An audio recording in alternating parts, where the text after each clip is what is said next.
صلى ولكن كذب وتولى ثم ذهب إلى أهله يتمطى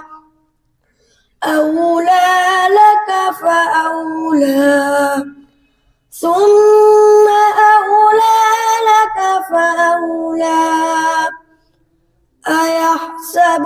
الإنسان أن يترك سدى ألم يك نطفة من مني يمنى ثم كان علقة فخلق فسوى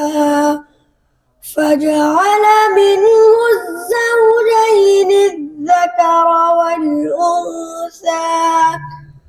أليس ذلك بقادر على أن